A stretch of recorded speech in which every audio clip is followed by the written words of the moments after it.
Hello everyone, and welcome to week 7 of social media analytics and email campaigns. It is also our last week of the course, and this is just a quick reminder in the upfront to please reach out if you have any questions about the final assignment or the quiz. Happy to help, and I am making myself available next week to I can even review any assignments before you submit them. If you have any questions, anything you want to go through individually, we absolutely can. Just please reach out to me via email and I'll make the time to discuss. So what are we talking about this week? We're going to cover campaign goals, increasing open rates, timing, content, measurement, and the final assignment. So the overall focus is email campaign design. We also next week I'm recording both back to back, so my brain is a little wired. So this is where we're going to get into more of those design aspects. And then as I mentioned in the last lecture, this coming Wednesday, I will have a quick tour of MailChimp for you guys to take a look at, just so you can get your bearings a little bit and you can see some tools and features that I like using. So I just want to start out with saying that sending an email to a large group of people should not be called an e-blast. Your goal is to not blast people with information. The goal is to communicate with people and engage with people. So that phrase blast, in terms of like word association, always feels like you're imagining like a fire hose, right?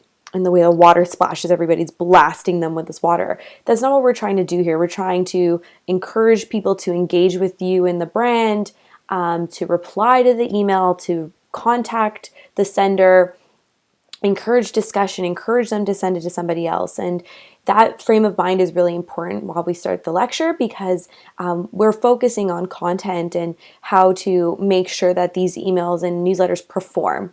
So that's why I really encourage everybody to not use the phrase e-blast. Use newsletter, email campaign, email marketing campaign, almost any other phrase but e-blast. So let's get into campaign goals. What do you want to achieve? So referring back to what we learned for the KPI assignment, talking about SMART goals, and I believe in lecture 2, where we started breaking down the difference between your KPIs and your metrics and your tactics.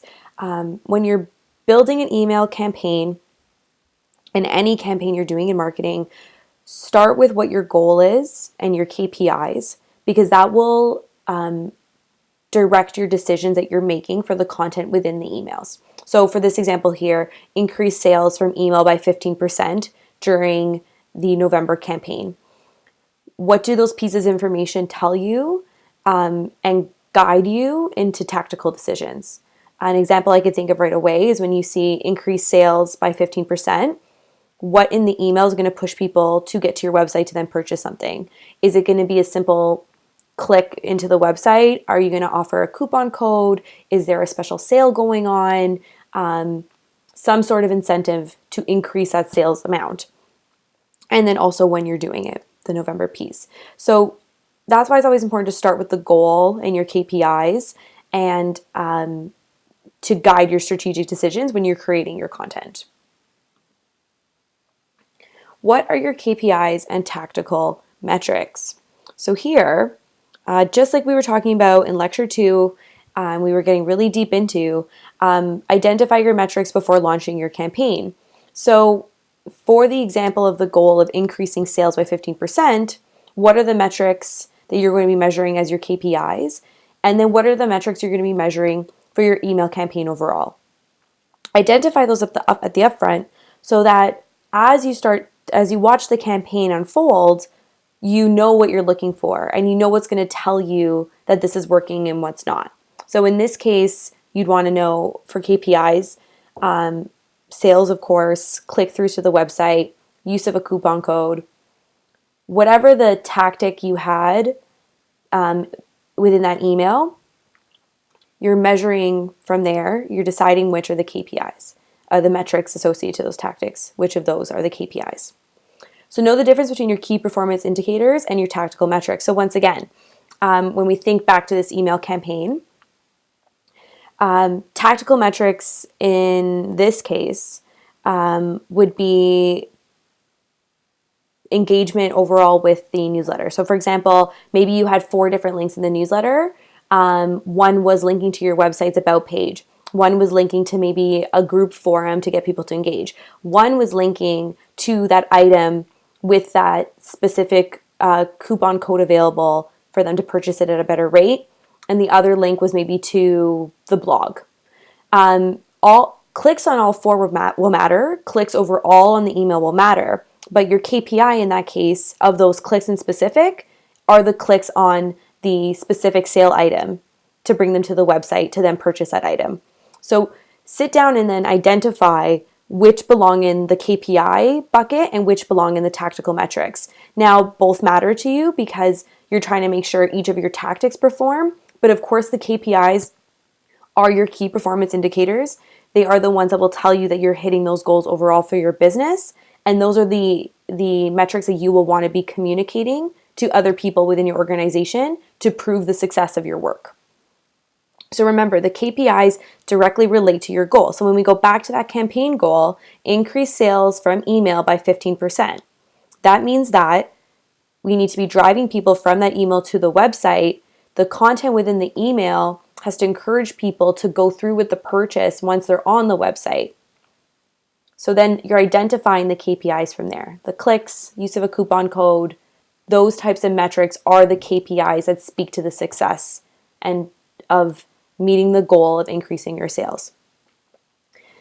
Tactical metrics relate to your different tactical efforts. So like I mentioned, in this case, something like open rate for an email could be both a KPI and a tactical metric. It's something you would potentially need to be watching for both. But clicks overall on the email, that would be considered, the other 3 links I gave as an example would be those tactical metrics that you're following. The open rate, not just the initial open rate, but did people open it multiple times? And then maybe not ever go through with the purchase. And that's an interesting piece of information. Because on a tactical level, that tells you that your email was enticing enough for them to open it multiple times and think about the purchase. But if they never made it to the point of purchase, which was your KPI to make that sale happen, to make the click on that product happen, why didn't that happen? So at that point, you met a really great goal for tactical metrics, but you didn't meet the overall business goal falling under your KPIs. So that's the kind of analysis and thinking that we are encouraging. And reading the additional resources from week 2 and throughout the weeks when we talk about metrics and analytics, of course, throughout the course, really get you to start wrapping your head around that analytical thinking and looking at numbers in a way that they're telling you a story and giving you information that will drive your decision making in the future. So what are your KPIs and tactical metrics? So similar to our assignment 2 and a few weeks ago, we broke these down into categories. So we're reviewing all this again because we want everybody to keep thinking about campaign and goals and strategy. And also because, of course, in the final assignment, a lot of this information is what you'll need to be filling out.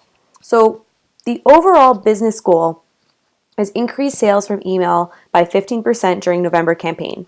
So our KPIs are traffic from the email, traffic versus sales via email, and then sales.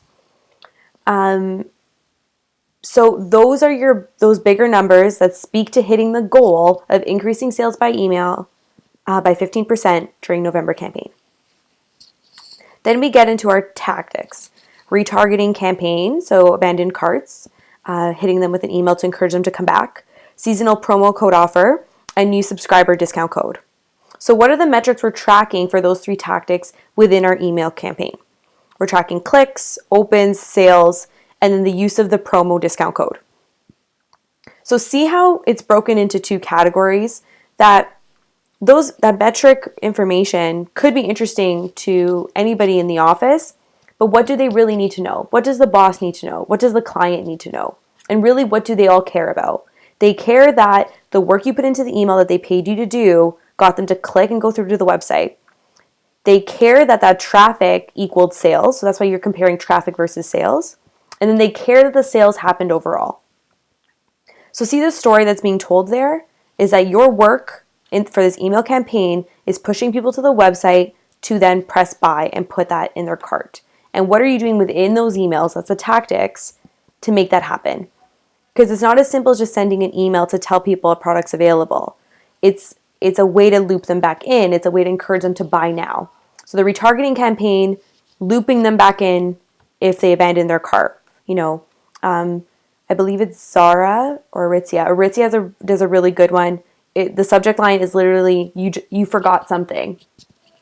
And then it kind of sneaks you back in there to go look at the thing you forgot when really you probably didn't want to buy it in the end.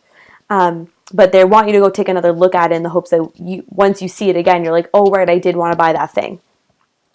The seasonal promo code offer says to them, you need to buy it now. It creates that urgency. And what's great about seasonal promo code offers is if you're trying to increase sales for a particular quarter and then you plan products and a promo code around that upcoming season, it does encourage an incentive and an urgency to buy the product. And then your new subscriber discount code, which is always great. It's always great way to build an engagement with a new client and keep them around. So it's not just the email, it's what's the subject going to be of the email. And who are these emails being sent to? And that's where we're going to get into the segmented list a little bit. So how do we increase our open rates? Little list here. These are key tactics or key pieces of focus that if you look at them critically and you make really great edits and you spend your time making sure that each individual piece is strong, then it's more likely that people will open the email. So first piece, double opt-in / ask subscribers to add you to a trusted folder. So this way that you don't end up in spam.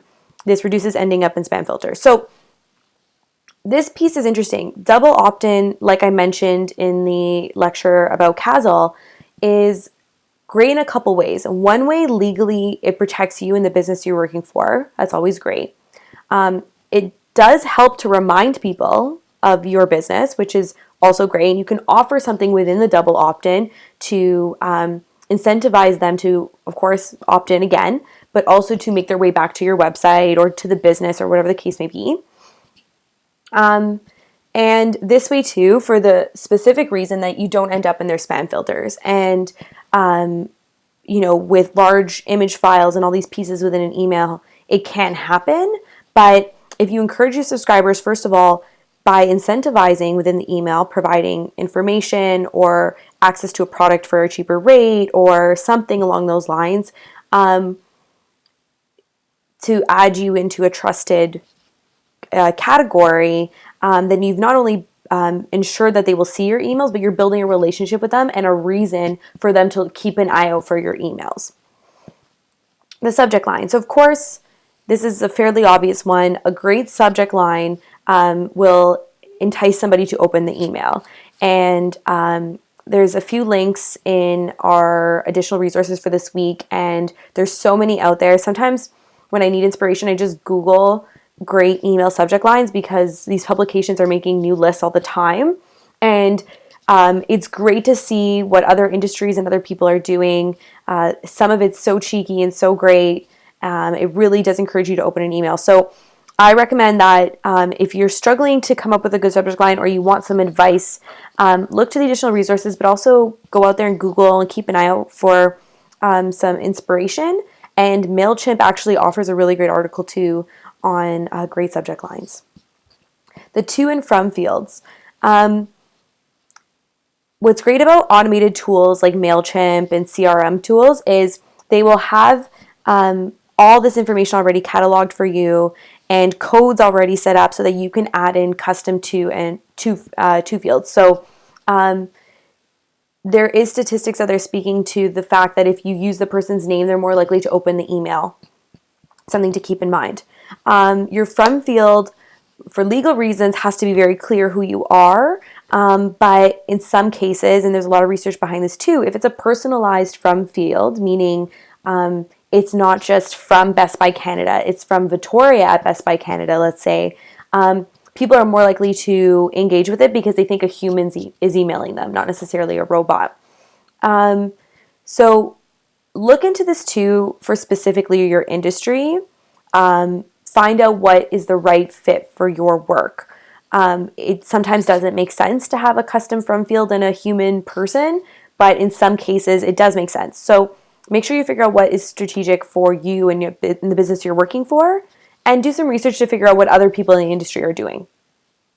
Content preview. I appreciate a good content preview on an email. That's that little line that you start to see after the subject line.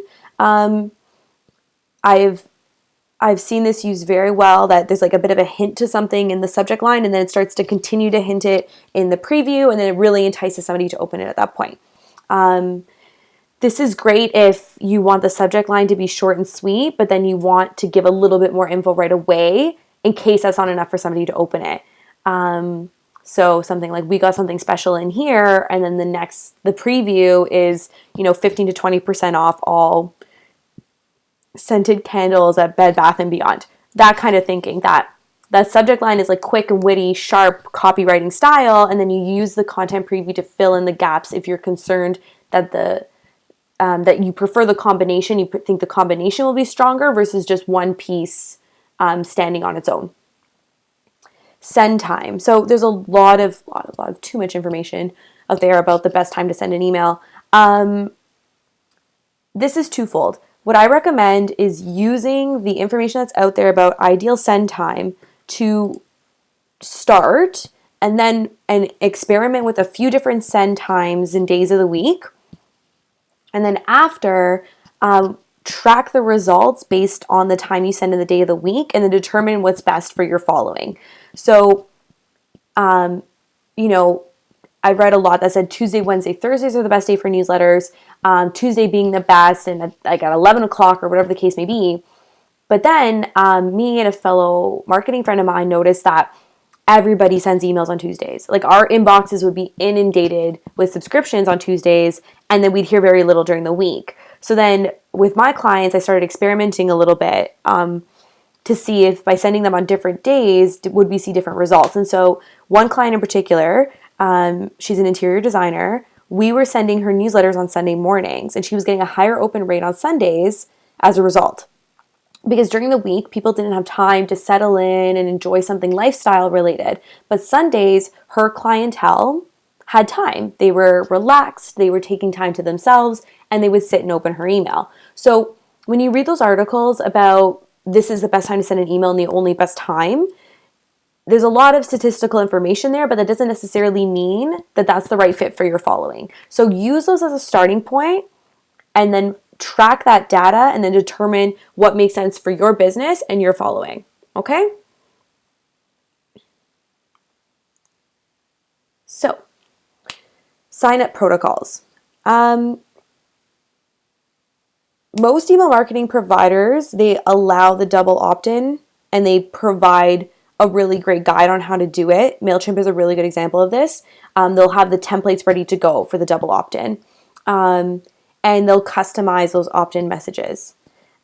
So sign up protocols, when done really well, they help encourage a higher open rate.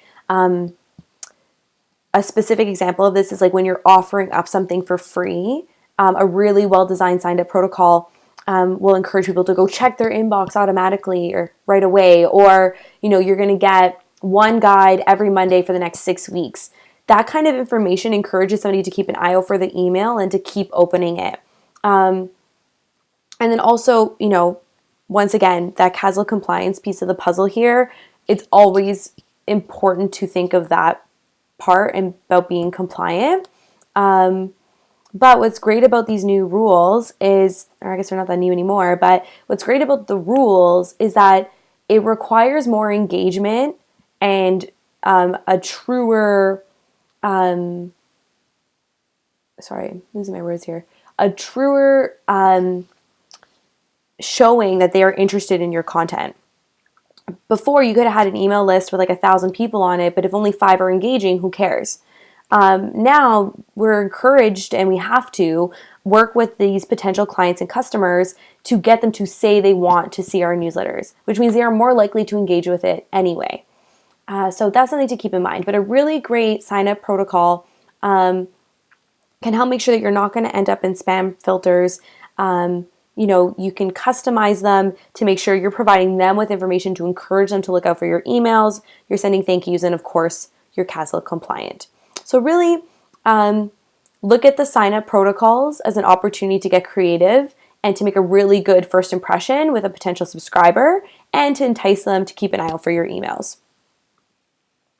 Here's an example of a double opt-in subject line, a double opt-in email. The subject line was email confirmation, iHalo Crunch special offers. So this is an example of taking an opportunity that you have protocol you have to follow with this double opt-in, and then using it as a chance to offer up something to encourage them to keep coming back for more and to keep an eye out for those emails. So in this example, a bunch of emails were collected at Canada's Bridal Show, and technically they did express consent, but to make sure that the list that we did have, that they were opening the emails, we opted for a double opt-in, and also to make sure that we were very CASLA compliant because we were gaining subscribers quite quickly, and we wanted to make sure that everything was above board. So what we did here was we had, right up front, we need email confirmation, and then right after, special offers, meaning keep an eye on this email because you're going to get stuff from it. So once again, it's an example of looking at protocols we have to follow and taking them as an opportunity to be creative and to build a relationship and engage well with your potential customer or client. So here's some great subject lines that I collected from HubSpot. I just took their top 10 list. This keeps getting updated though. They change it and then they produce new lists every year, and so many others do this too. Sprout Social, I think also, like everybody does these. So it's really great to go and take a look and see for inspiration what others are doing and what's working. So a few examples I want to call out here. Warby Parker, this one's great. Your prescription is expiring. It's an example of how they're using their customer data and putting it to work for them. So when everybody goes to get their glasses at Warby Parker, your prescription is for however amount of time. And typically anybody that needs glasses, it's recommended you go every 2 to 3 years to get your eyes checked again. So they can easily put into a CRM tool that anybody with a prescription that was set 2 to 3 years ago would receive this email. And it's that incentive of like, oh, right, I do need to get my eyes checked again, and I probably would like new glasses. So it's an example of utilizing that data and making it work for you and creating a really great conversation with your customer. The Barack Obama hey email, went a bit viral because a bunch of people received emails from Barack Obama with the subject line just hey.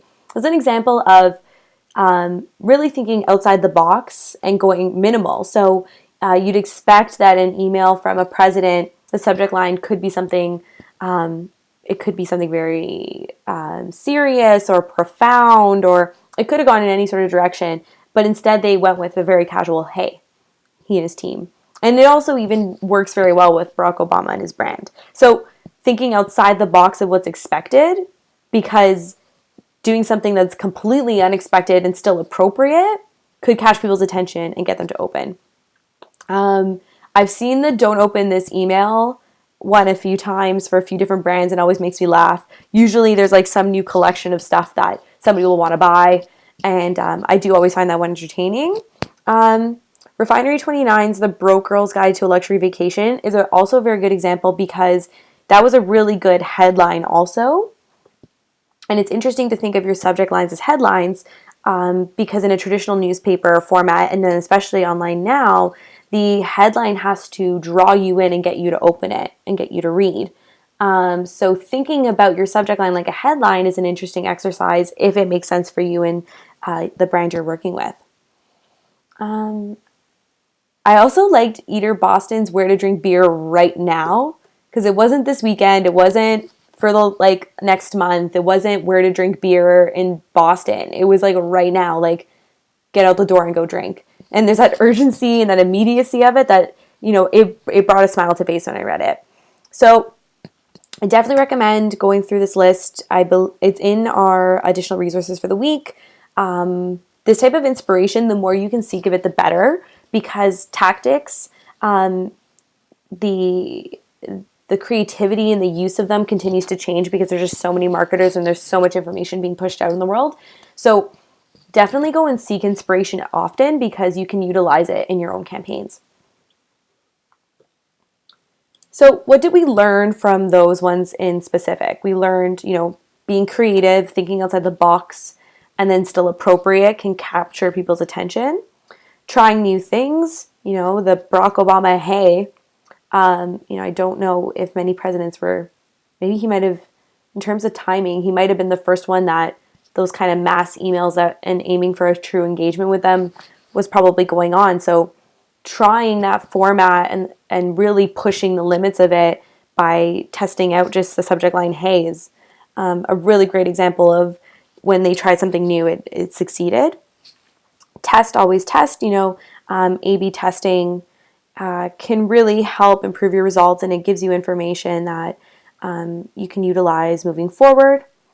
And then find what works best with your audience. So like I said about the timing thing, and we get into that a little bit more, finding what your audience responds to is more important than what you read in an article. If something online says this works and then your audience completely rejects it, even though it was the exact same audience they described, doesn't mean you should keep doing it because somebody else online said to do it. It means you need to figure out what works for your audience. A lot of the information out there too is from Americans. Canadians do have a slightly different mentality, and maybe more recently actually very different depending on who you ask. So that's another thing to keep in mind, is that might make sense for 50-year-old women throughout the United States. Does that make sense for 50-year-old women throughout Canada? I don't know. And you would know if you test properly, and follow the metric or the results from in your metrics and see what's working with them. And that's what you follow. You follow what you know is working with your customer, your client, not necessarily what's said online. So some things to consider tactically when you're building these subject lines. Personalization. Like I mentioned, a lot of these tools can automate the process now, which is really great. But personalized subject lines and do increase open rates based on what I've read online, and from some personal experience with my clients. So specifically when it's a special offer, and specifically with local businesses, those personalized subject lines have been really have performed very well for us. Emojis. I am a fan of emojis. Of course, for some clients it doesn't work, but if you have a client that it makes sense, or you're working in a company that it makes sense, emojis are great. They do increase open rates. It does allow you to say something with an image versus adding more text. It does bring attention within your within like an inbox to see those bright colors. Humor, of course, if it works for the brand and the client, customer, whatever the case may be, if it makes sense for the audience, humor can be very helpful. Just like how I found the don't open this email one amusing, you can find something similar that makes sense. And people look forward to anything that brings them joy. And if that's an angle that you can utilize for your business, I definitely recommend it. Of course, sales and discounts.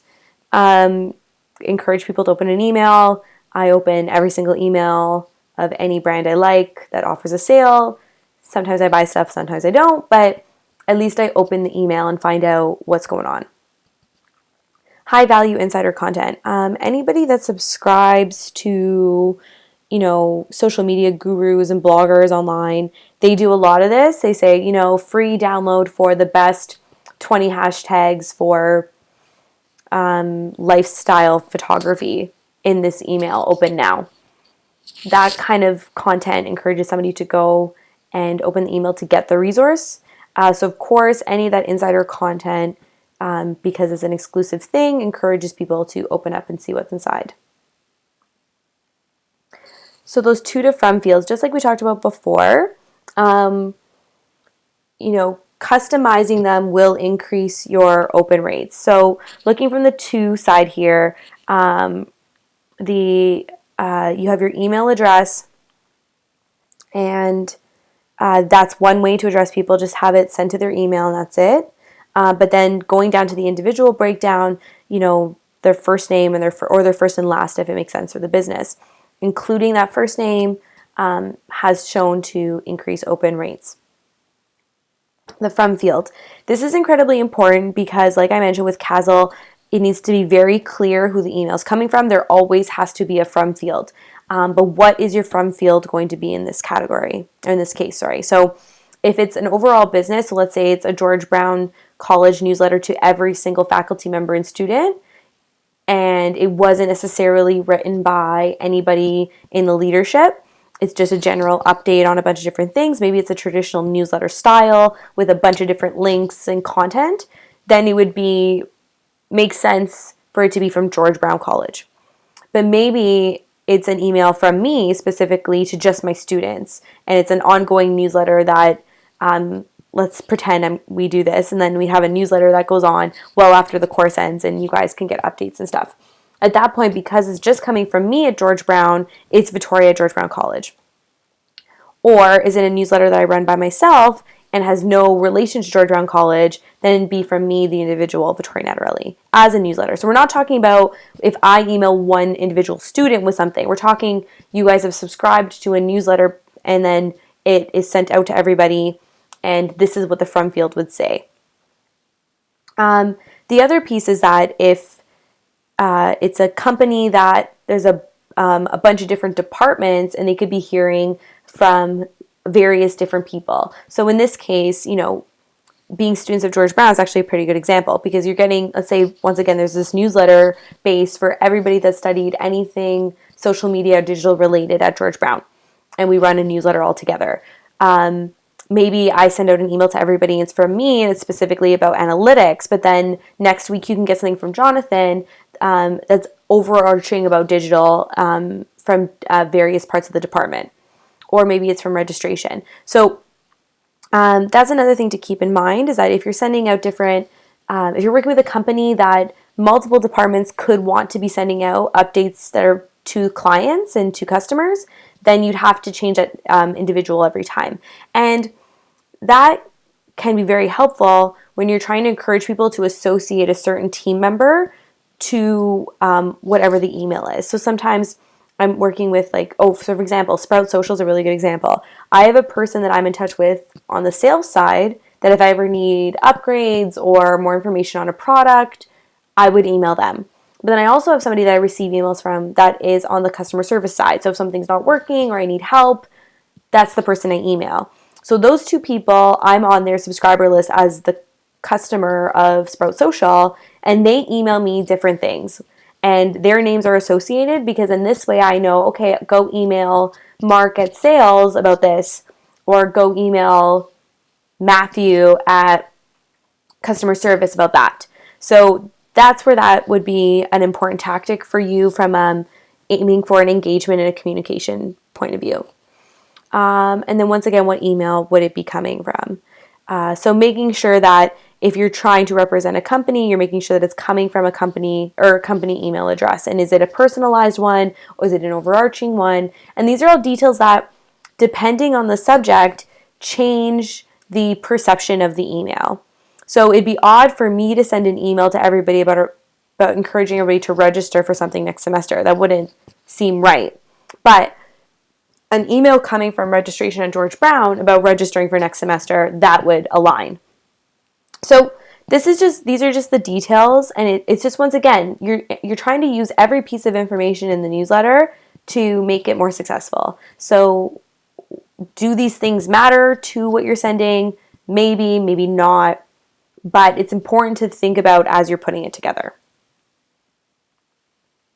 Content preview. So just like I mentioned earlier in the lecture, the content preview is this piece right here that it's slightly lighter. This is from Gmail. That's the example here. So the subject line is how to deal with bad clients. And then the content preview is, oof, bad clients. Unfortunately, when you run a service-based, see that the preview, even though the subject line was very clear, the preview kind of gave it a little bit more flair, that, oof, bad clients. It's almost like comedic, the tone that they're taking, and it feels like, oh yeah, like they get it, I need to read this. The 2018 brand intimacy study revealed, decoding the secrets of successful brands. That content preview actually provided more information to the subject line. So you read the subject line, the 2018 brand intimacy study revealed. Okay, so you know a study on brands is now available, but this decoding the secrets of successful brands, it's like, ooh, interesting. I want to know what's working for these people and what's not. And is that what I'm going to find out in the study? It encourages you to click. This webinar is another really good example because they address it to Victoria. This is supposed to increase open rates statistically. Also, what's very interesting about this is that it's coming from a personal name at a company. So this was essentially a sales email. So it's trying to encourage me to sign up for a webinar so they can keep following up with me. And so notice that it's a forward webinar. This is a very interesting sales tactic here to encourage engagement. I don't personally know this just in person, but the way that the email is formatted makes it feel like he knows me and I know him. And to somebody personally who's quite forgetful, I look at this and I'm like, wait, did I meet this just in person before? And I go to open the email. But also, it's to make you feel like you can email Justin like he is somebody you know. So you'll ask more about the product. And then when you're on the phone with Justin, it feels like you already know him because you've been receiving emails from him for how long, who knows how long. So I encourage everybody to go and look at your inbox. And when you notice you go to open something you're subscribing to, question why that subject line and that content preview made you open it. And just analyze that information because you'll notice patterns of what works and what doesn't. And these were all examples of stuff that works. In the additional resources, there's even more stuff to take a look at. And I definitely encourage everybody to go and do their own research and peruse out there to see what's working for people. So back to that send time. I realized I got into this earlier than I was supposed to because I got too excited to talk about it.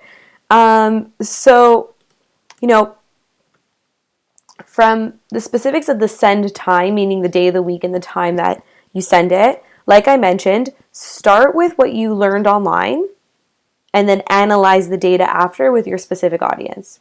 So like my example with the interior designer, Sundays at 10 a.m. work amazing for her newsletter. Another client who's a writer, Sunday nights and Monday nights work great for her. This is just all from the data. We're trying to understand the audience, and the assumption is that Sunday nights people kind of just settle in and are getting ready for the week and they check their email one more time so that Monday morning it might not be as big of a disaster. Monday nights, we're thinking it's because we see an uptick when they open it Tuesday mornings. So that kind of information is that what you want to be looking at.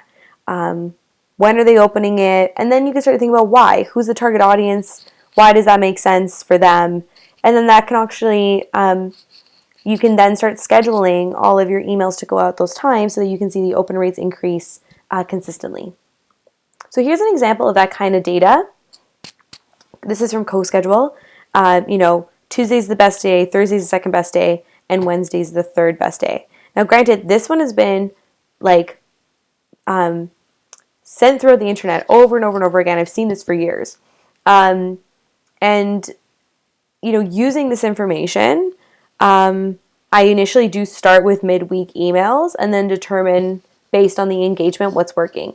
I also recommend, and I recommend the same thing with social, in the first month or so, schedule everything at different times.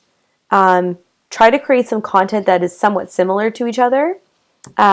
Use tools like MailChimp has, they'll suggest times to schedule. They'll let you do an A/B split for open. Use every piece of information you can collect to tell you when to schedule this content. Because like I said, it's so custom to an audience and their lifestyle that, yeah, maybe overall on average this makes sense. But if you have a really specific audience base, it might not work for them. And you need to determine that for yourself and for your business. So timing. In this section, I'm not talking about the day of the week and the time of day to send the email. I'm talking about like seasonally and thinking seasonally and how you can take advantage of people caring about a certain thing at a certain time of year. Okay? So for timing, think about things like using customer data, like their birthdays. What can you do with knowing that their birthday is coming up? Can you set up a segmented list and drip campaign to target people around the time of their birthday offering a special deal? I know Sephora is an example. They offer a gift. So they email you reminding you to go in and get your gift. And then also, of course, they want you to go spend more money while you're there. Holiday campaigns. Really great example. People during the holidays, especially, in the 6 weeks before the new year type of time, there's so many overlapping holidays where, gifts are expected. What are you doing with that information? What is your email campaign content as of the second week of November? There's just so many overlapping holidays that you can take advantage of. Or even stuff like Valentine's Day and Halloween and all that type of stuff that are not necessarily holidays, but they're seasonal days that have been celebrated in North America, and what can you do with that information? Marketing day specific. So things like donut day, ice cream day, shoes day, girlfriend's day, best friend's day, all that stuff. Do those days align with your brand, and what are you doing with that information? Sometimes it might seem like a bit of a stretch, but there's like a witty way to put it all together. Sometimes it's just so obvious that you can't miss the opportunity to do something with the information. So looking at those seasonal calendars online, you can Google them, marketing days of the week or special days calendars, and you can download these calendars that outline all those different days each month, and then you can include them in your content, be it email or social. And then news items. So this requires some watching and, thinking with that mindset as information comes in. Is there an opportunity for us to jump on this? And, of course, like where it's appropriate. Don't get me wrong here. There's a lot of examples. One example was, I think it's like one that every marketer uses, is the Oreo in the dark. Everyone Google that. It was when during the Super Bowl, the lights went out, and the Oreo social media team jumped on it and made this amazing tweet, and it went completely viral. You can think like that for emails too. If something happens that week that is a news item, but it's like light and comedic maybe, and there's like a very obvious comedic angle that would never offend or hurt anybody's feelings, or their I guess feelings is an okay word. I hope that's okay for everyone. But essentially, you don't want to ever hurt or upset anybody. So if there's something that is so obvious that it would never, ever hurt anybody, and you can use it, I definitely encourage it. Another example was Arby's tweeting after Pharrell had that really large hat on. And, they tweeted saying, like, they stole my look. I'm sorry, I'm only thinking of social media examples at the moment, but it's that same type of thinking that you want to utilize. The ice cream brand I work with, when it gets super hot, they'll send out an email saying, it's getting hot out there, come by to cool off. News item, weather, that kind of stuff. So yeah, where it's appropriate, definitely take advantage of news items. So content. What is the content in the email? And what information are you including? So it's not about you when you're putting these email campaigns together. Just like we've spent this whole lecture, we were talking about subject lines and what's encouraging people to open an email. You're thinking of something that relates to the sender. You're looking at it from the sender's perspective.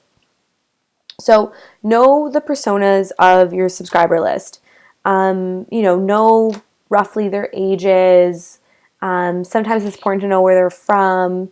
What are they interested in? What are they not interested in? What are their habits? Because that type of information can help you create really strong content across the board that encourages them to open up those emails. So that's why make sure you've gotten to know these people, and not necessarily personally, but you've put together a persona, a general persona that speaks to who they are as a person and what matters to them. Your content should always be purpose driven. You should never just send out an email for the sake of sending out an email. You should always want them to be learning something about the business, or encouraging them to go back to the website or to purchase something. So it's not to say that every single time you email them, you're trying to sell them something. You can take a purpose for a campaign can be just for them to know more about you and the product or the offer or whatever the case may be. So the point is that if you're sending an email for the sake of just sending it out because you're supposed to send one out once a month and yada, yada, yada, then it's less likely that that email will be opened because you haven't put any reason for them to really take an interest in it. If you plan out your campaigns and you plan out your content and you're coming up with a different purpose for them every single month to engage with you, that will show in your content and the results of that content. Relevant and valuable content. So why does this person care about what you're saying? It's sometimes just not enough that you are a business and you have an offering or you have a product. You have to provide people reason to care, especially now with there's so much competition out there. And that means that you have to think about it from their perspective. It takes time to get to know the audience and what they care about, but it will definitely pay off to get to know them in your results and why they would ever care about what you're trying to show them. How are you solving your persona's pain point? This is a really key one. Can you provide a solution or a product with an offer that has a solution that helps them? Because if there's something that provides something to them, they're more likely to keep coming back to you and to recommend the product or offering to other people. An example is that ice cream one. They sent out a newsletter that said, it's getting hot out there, you need to come and cool off. It seems like it's fairly frivolous, but, it's hot outside, you need ice cream. It does solve a pain point. It does make heat kind of enjoyable to have a treat. That's the type of thinking, right? Is that something's happening, what can you do about it? Can your product provide comfort? Can it provide care? Can it provide information? Can it solve something? That's the type of thinking you want to do. And then if you think about it that way, then you can start figuring out what your emails and your social content will be about and when you're sending what and why. So it needs to be well crafted. We get hit with a lot of content on any given day. So well-written content matters, spelling and grammar. Have a proofreader if you're working on your own. Ask somebody for help in the office, or hire somebody if the office is willing to pay for it, or your client, or if you can carve out some funds to just cover that. Because stuff gets missed and it's just totally understandable. Keep your voice and tone in mind when writing. This goes back to quality versus quantity type of thinking. Spend more time making sure that the voice and the tone are on brand and right and perfect. So you're writing quality email content versus just trying to get that email out every month. It will not prove successful for you in your results to just be pumping out all this content. It will be more successful for you to spend more time and produce less emails and newsletters that are really strong and people will want to open them every single time. Use multimedia wisely. So if you have a very visual-based business, it's understandable that multimedia could be crucial. So providers like MailChimp and things like that, they offer a lot of guidelines in terms of file sizes and those pieces of information that could mean that the email would be too large for them to open and it wouldn't look right and all these sorts of pieces. So take your time planning out the multimedia. Make sure that what's there, you actually do need it, or is it distracting from the purpose? And then always A/B test. So, try green in one email and blue in the next, and whatever the branding colors may be. Because once again, quality versus quantity, you don't want to overrun it with imagery and files and links and all this stuff, and then it doesn't make it into their inbox. It doesn't open properly. It's too much to even take in. So really take your time crafting and curating and making sure that what you're putting together, you put critical thought into, and that it's the most valuable information that's there, and it's the most persuasive image or content, that's there. Calls to action should always be very clear. So CTA, calls to action. Go back to your goal. What is the main call to action that aligns with your KPI? So thinking back to a while back in this lecture and then throughout the course, if your goal is sales, the clearest, largest call to action in that email should be the click through to the page that has the promo code to encourage them to buy, period. You can have other links, but they should be so minuscule compared to that big call to action, because you have to guide the viewer. They're reading so much information. They're getting hit with so much stuff. You want to waste no time. You want them to open the email and see exactly what the product offer is. Oh yeah, I need that, and this is why. Click, open, buy, done. Is it obvious, and is it easy to take action? Those are the two questions you need to ask yourself every single time. And does that call to action relate back to the goal? And whoa, sorry guys, I'm so tired today. I apologize. But that's your main focus. So start with that, going back to the goal. Does that call to action within the email that you're planning relate back to that overarching goal? Okay? Mobile optimized. Keep it simple. This is key. Once again, when there's too much going on in any particular email, or any piece of content for that matter, you will lose your viewer, your visitor, on the path that you're trying to lead them on. So make sure it's mobile optimized, meaning that, just like we do most of our work, we design it on a desktop. Go click the mobile view if you're working with a provider that offers it, because you want to make sure that when they're scanning it on their phone, it doesn't feel like it's too much or too little, too small, too big, that it simply does what it's intended to do in a smaller space.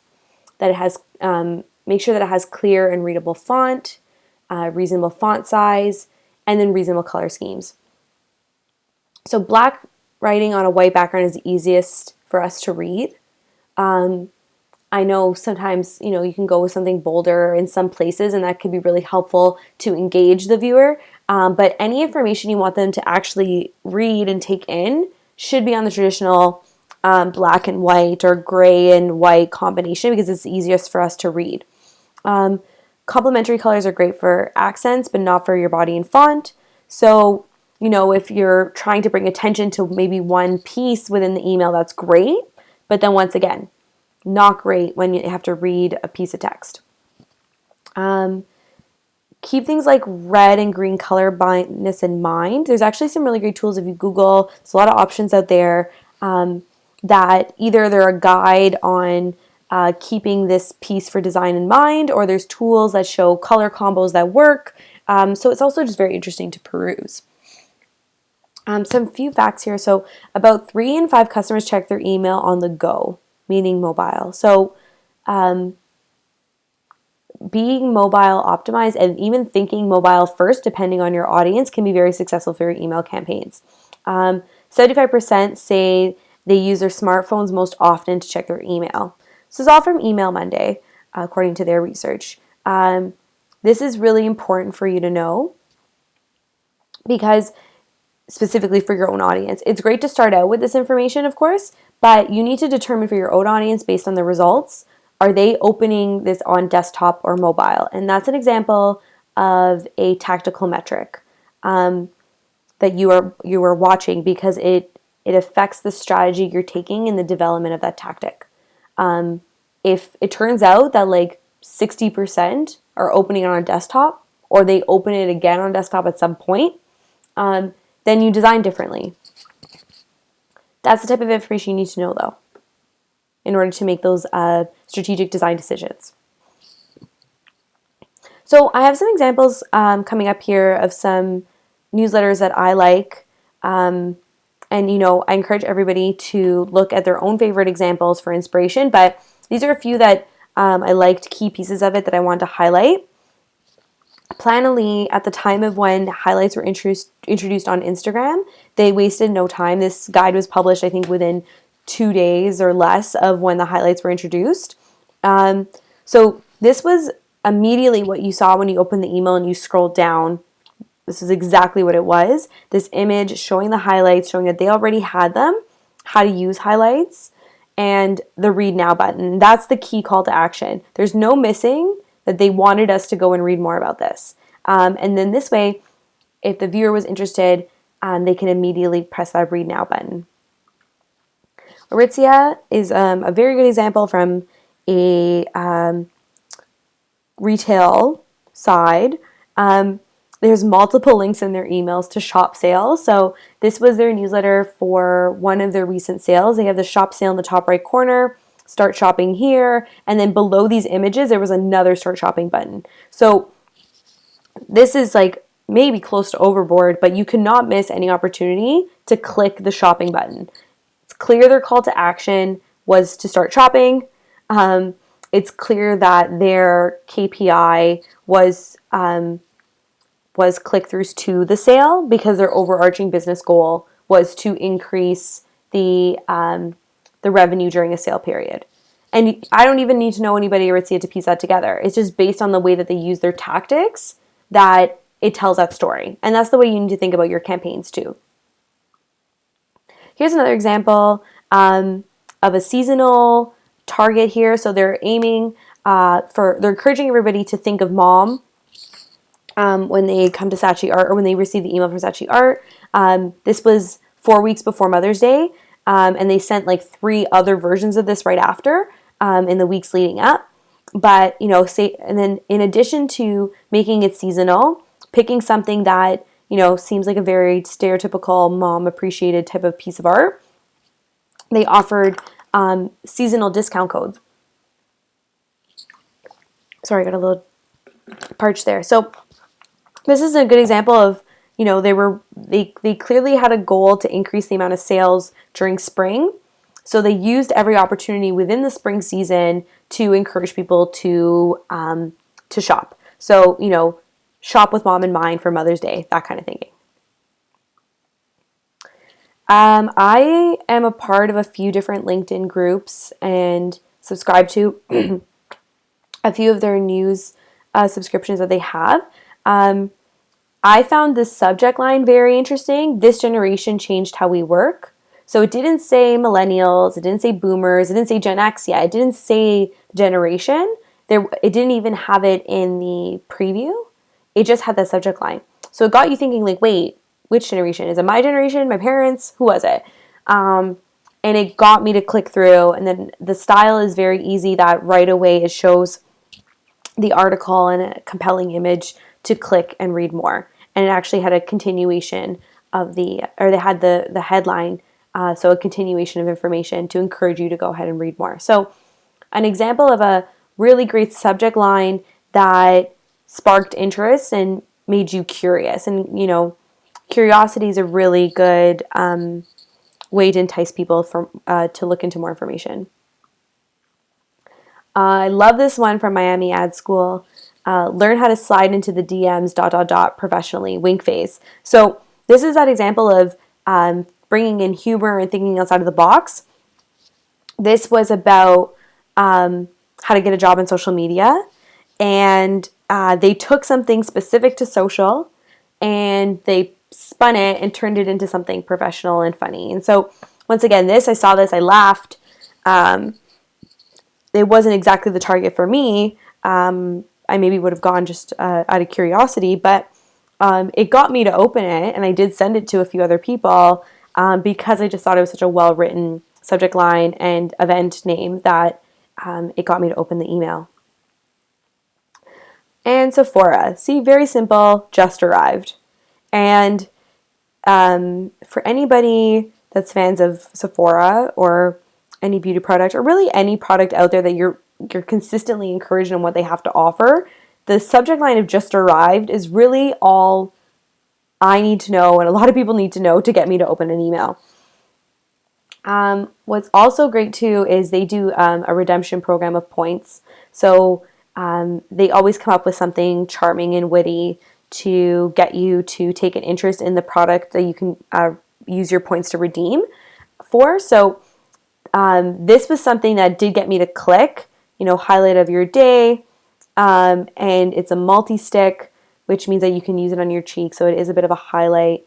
That's some makeup talk. But the shop to redeem button's right there, so you can't miss it. So this just arrived subject line got me to open it. This one got me to go and actually start looking at product to see if I needed anything to get this multi-stick. This is from a friend of mine. I loved this email that she ran, this series she ran. So she was offering all of a key list of contacts the opportunity to enroll in a course of hers. So she had your bonus deadline is tomorrow. And it was enough to get me to open it to see, wait, what was my bonus? Like, what did I have the opportunity to get? But also the style of the email, it looks like she sent it to me personally. She didn't go for a designed approach. She didn't go for an overly designed approach, I should say. She went for something that looked like she sat there and wrote this email just to me to encourage me to sign up personally. Also, her calls to action were really well done because she wasn't just asking for you to register. She created other opportunities for engagement. So the first one was reply to this email with, yes, I'm in, to start the registration process. 2, reply to this email with questions or a request to speak to me live later today or tomorrow. Or 3, reply to this email with an enlightened no.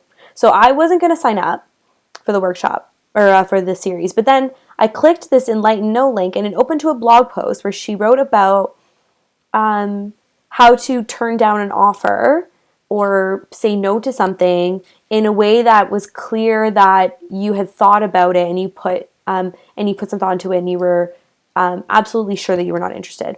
So I read the blog post. It brought me back to her website. I read a few of her blog posts and then I went and replied to her email. So in this case, her KPI or her overarching business goal was, of course, to get people to enroll in her course. So the KPIs for her would have been replies saying, yes, I'm in, right? Replies to this email.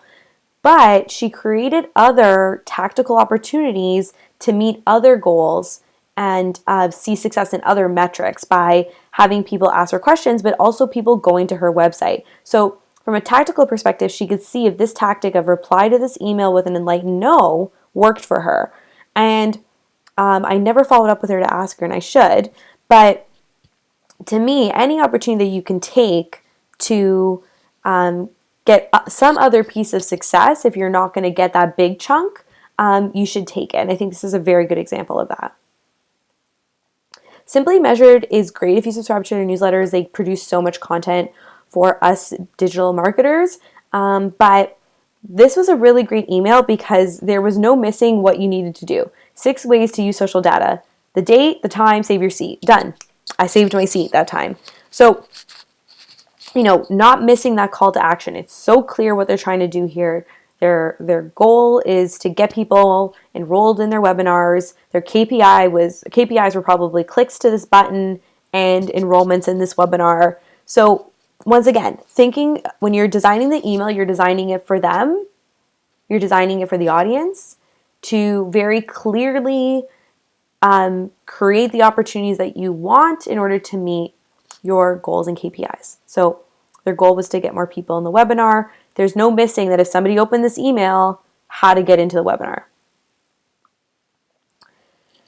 So let's talk about measurement. Measure your work. So like I mentioned earlier, outline your KPIs and your tactical metrics at the beginning so you know what you're measuring throughout. Track regularly. What's so great is that a lot of these tools that we can work with now, MailChimp and CRM tools and all that, they have the data right there waiting for you, that even before you put together your monthly or annual report or quarterly, whatever the case may be, you can just go and take a look and make sure everything's doing what it's supposed to be doing.